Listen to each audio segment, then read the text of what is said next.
શું બદલાયું રેરા આવ્યા પછી? કસ્ટમરનો વિશ્વાસ, બીજું અને ડેવલપરને એક અકાઉન્ટેબિલિટી કે મારે કોઈકને જવાબ આપવાનો છે ત્યાં, એ બંને માટે. એટલે રેરા એક આમ સમજો તો કસ્ટોડિયન કહેવાય. તમે જે બોલો છો, તમે જે લખો છો એ બધું એક જગ્યાએ પતાવી દો અને એના પછી કંઈક કસ્ટમરને તકલીફ પડે તો રેરા પાસે જઈ અને જે બી જોતું હોય એ એમને માંગી લે. એટલે મને શું છાપ છે એ તમને કહું. રેરા મને લાગે છે કે બિલ્ડરની તરફેણમાં નહીં, બિલ્ડરની વિરુદ્ધમાં, આમ બિલ્ડરનો આમ શું કહેવાય, ઇન્વિજિલેટર, ઇન્સ્પેક્ટર, સુપરવાઇઝર, આમ એવું છે. ના, રેરા એક ફ્રેમવર્ક છે કે નિયમો છે. તમે જે બોલ્યા, હા, તમે કમિટ કર્યું, હા. બધું એક જણને ત્યાં લખાઈ દો. હા, એ લોકો ચેક કરે કે આ બરાબર છે. તો ભવિષ્યમાં તમે જે કીધું છે લોકોને હા, એ અહીંયા તમને મળે છે. હા. લોકો બી તમારા કસ્ટમર છે એ ત્યાં જોઈ લે છે કે તમે જે બોલો છો હા. એ રેરામાં તમે કીધું છે કે નથી.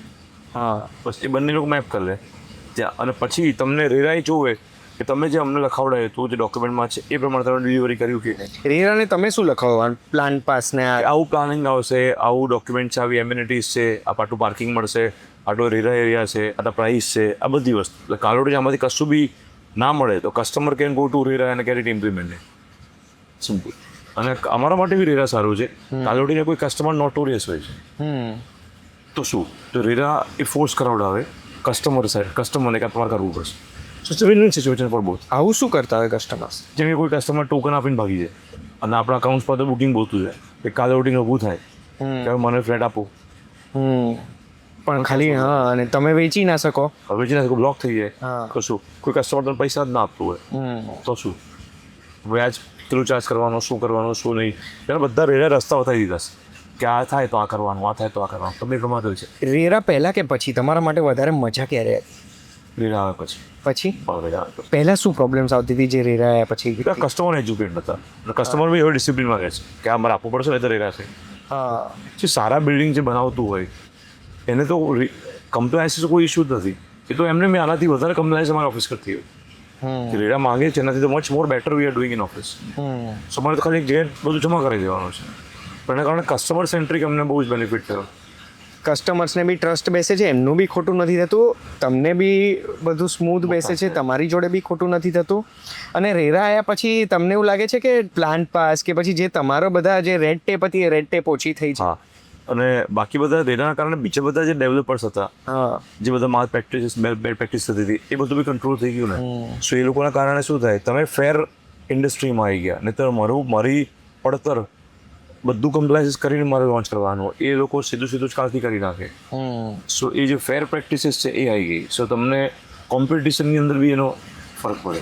તો મને એમ કહો કે કોઈ બી બિલ્ડિંગમાં રેરા પહેલા ઇન્વેસ્ટ કરાય કે ના કરાય? થાય જ નહીં ને, કેવી રીતે થાય? થાય જ નહીં. ના થાય. તમે અનએથિકલ રીતે કરો, કોઈ કેશમાં લઈને કરી દે, હા, તો પછી એ તો ખબર જ છે કે સાંભળવાનું રેરા નથી આવ્યું અને હું એન્ટર થઉં છું તો એ રિસ્ક લેવા તૈયાર છે. તો હાઈ રિસ્ક હાઈ રિટર્ન થઈ ગયું. હવે એના રૂટ કઈ રીતે કેશ થાય છે, કઈ ચેક લે છે, એ સબ્જેક્ટિવ. તો જે હમણાં ઘણા બધા સ્કેમ્સ બહાર આવ્યા છે Right. છેલ્લા થોડા સમયમાં આપણે સાંભળ્યું છે રિયલ એસ્ટેટમાં, એ એવા જ બિલ્ડરો હશે કે એવા જ હશે કે જેમાં રેરા વગર લોકો ઇન્વેસ્ટ કર્યું હશે?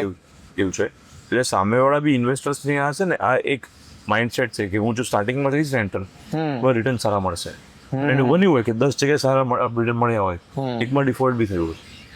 હા, આપણે એવરેજ પછી બધું સરખું કરી નાખીએ. બધું સરખું કરનાર. એન્ડ કન્ઝ્યુમરને હા, રેરા આવે પછી જ કરવું જોઈએ.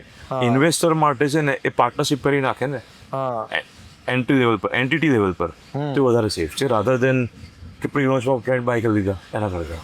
નવો તો મળવાનો છે તો પ્રોજેક્ટમાં તમને નફો મળે. કોઈ સિક્યોરિટી તમારે જોઈએ ને. તો પછી હવે એક અગર વ્યક્તિ ઇન્વેસ્ટ કરી રહ્યા છે ક્યાંક, તો તમે જેમ કીધું રેરા ચેક કરવાનું, એવી રીતે અગર એમને ડિફોલ્ટ નથી થવા દેવું તો એમણે શું ચેક કરવાનું ઇન્વેસ્ટ કરતા પહેલા?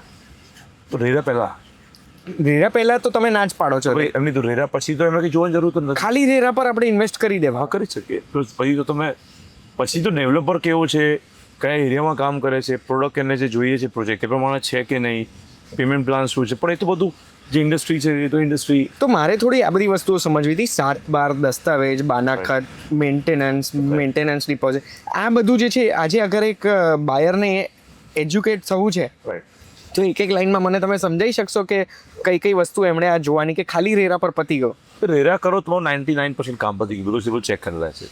પણ છતાં બી તમારે હજી એકવાર ક્રોસ ચેક કરવું હોય ત્યારે ઘણા બધા લોકો છે તમારે હજી ચેક કરવું છે. હા, તમે ટાઇટલ ચેક કરી શકો, તમે ટાઇટલ કોણ આપે છે એ ચેક કરી શકો.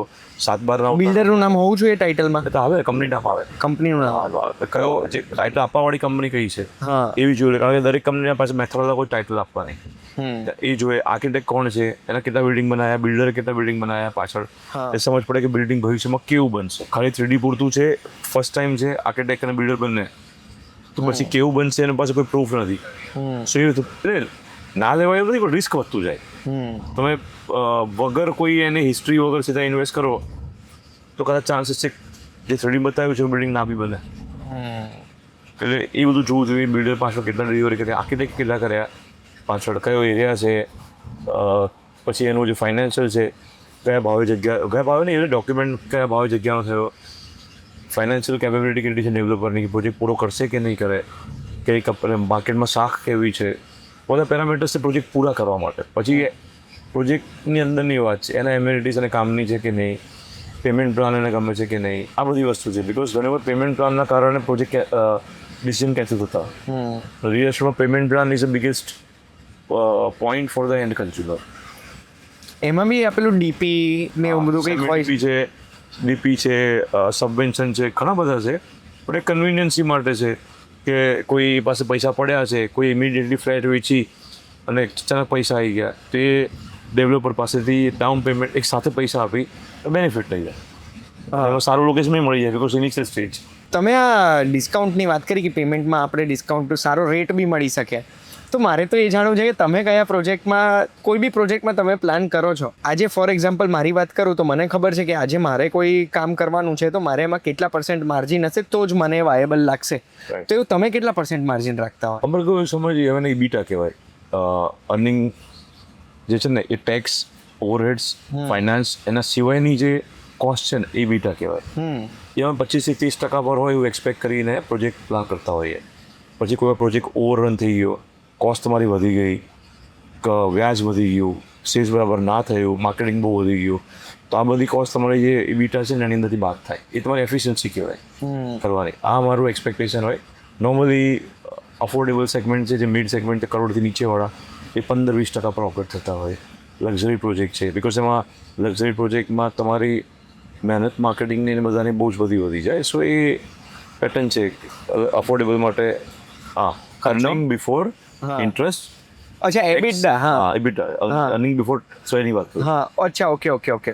તો હવે એમાં મારે જાણવું છે કે ફોર એક્ઝામ્પલ તમારી પાસે અગર હું કોઈ બી વસ્તુ લેવા આવું છું તો હવે આજે તમે કહી દીધું કે 25% માર્જિન તમારો છે.